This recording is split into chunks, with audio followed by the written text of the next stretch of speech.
அரசியல் கட்சி தலைவர்களைப் போலவே இந்த தேர்தலுக்கு கடுமையாக உழைத்த ஊடக நண்பர்களுக்கும் சகோதரர்களுக்கும் நான் முதலில் எனது நன்றியை தெரிவித்துக் கொள்கிறேன்.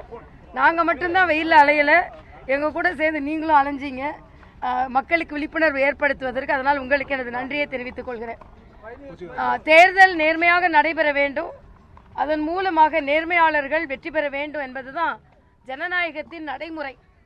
ஆனால் இங்கே உள்ள திராவிட முன்னேற்ற கழக அரசு அவர்களுக்கு எப்பொழுதெல்லாம் தோல்வி பயம் வருகிறதோ உடனே அவர்கள் மாற்று பாதையை கடைபிடிப்பது வழக்கம்.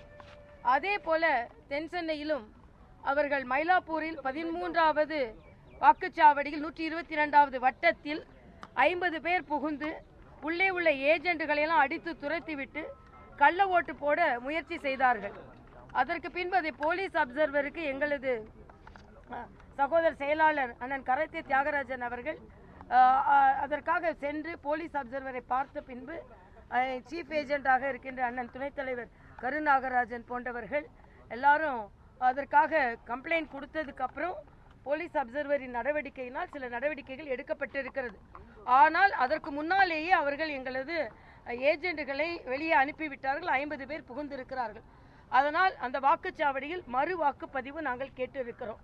இதே போன்று பல வாக்குச்சாவடிகளில் முயற்சிகள் நடந்தது. சாலிகிராமத்தில் நடந்தது, எங்களது ஏஜென்ட்டுகள் அதை தடுத்திருக்கிறார்கள். சோழிங்கநல்லூரில் நடந்தது. அதே போல் சில இடங்களில் கொத்து கொத்தாக வாக்காளர்கள் பெயர் நீக்கம் செய்யப்பட்டிருக்கிறது. குறிப்பாக டி நகர் 199, 200, 201, 202 இந்த வாக்குச்சாவடிகளில் ஆயிரக்கணக்கான வாக்காளர்களின் பெயர் நீக்கப்பட்டிருக்கிறது. ஒரு அம்மா வந்து சொன்னாங்க, நாங்கள்லாம் ஒன்றா தான் இருக்கோம், ஆனால் தேர்தல் கமிஷன் எங்கள் குடும்பத்தை பிரிச்சுட்டாங்க அப்படின்னாங்க. அம்மா அப்பா பேர் இருக்குது, மக பேர் இல்லை, மகளும் அப்பாவும் இருக்காங்க, அம்மா பேர் இல்லை. ஆக இந்த லாஜிக்கே இல்லை. ஒரு குடும்பத்தில் எல்லாரும் ஒன்றா தானே இருப்பாங்க. கணவன் மனைவி பெயரை சோழிங்கநல்லூரில் பிரித்து வைக்கப்பட்டிருக்கிறது.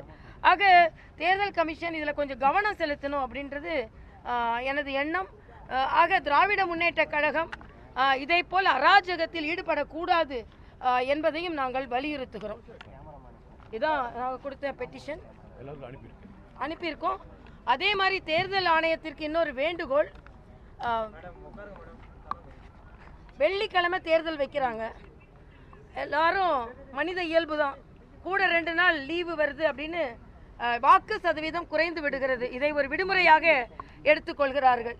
வாக்களிக்க வேண்டும் என்ற விதிமுறையை மாறி அது விடுமுறையாக மாற்றப்பட்டு விடுகிறது.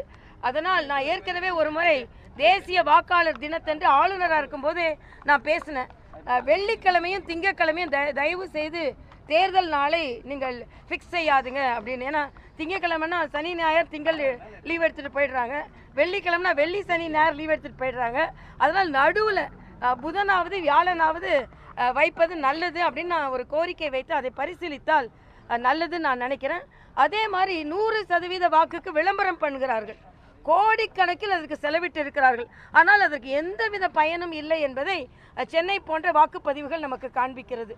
இப்படி கோடிக்கணக்கில் மக்களுக்கு புரிந்து கொள்ளாத அளவிற்கு அவர்கள் செலவு செய்வதை விட மக்களுக்கான வாக்குகள் இருக்கிறதா என்று மறுபடியும் சென்று பார்த்து அவர்கள் இப்போ நம்ம வாக்களிக்கணும் 100%ன்னு விளம்பரம் செய்கிறோம்.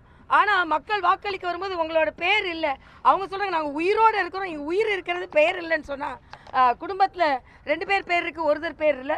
கவுன்சிலர் எலெக்ஷனில் நாங்கள் வாக்களித்தோம் 6 மாதத்துக்கு முன்னால், இப்போ எங்கள் பெயர் நீக்கப்பட்டு இருக்கிறது. ஆக அதில் அதிகம் கவனம் செலுத்த வேண்டும். ஏனென்றால் மிகவும் வாக்களிப்பது வலிமையானது.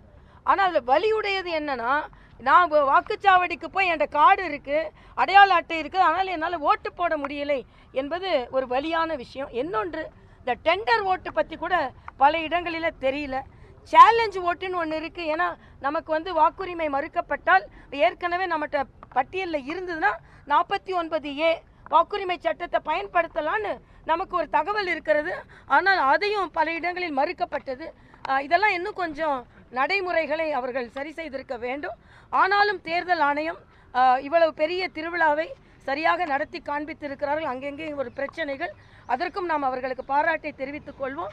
ஏனென்றால் இவ்வளவு பெரிய ஒரு மாநிலத்தில் சுமூகமாக எந்தவித அசம்பாவித சம்பவமும் இல்லாமல் தேர்தல் நடைபெற்றிருக்கிறது. ஆனால் தேர்தல் ஆணையம் இன்னும் பொதுமக்களிடமிருந்து கோரிக்கை வந்தால் அது வாக்குச்சீட்டில் இருப்பதாக இருக்கட்டும், அவர்களுக்கு வாக்குரிமை மறுப்பதாக இருக்கட்டும், உடனே நடவடிக்கை எடுத்தால் நன்றாக இருக்கும் என்பது எனது கருத்து. செய்திகளை உடனுக்குடன் தெரிந்து கொள்ள உடனே சப்ஸ்கிரைப் பண்ணுங்க.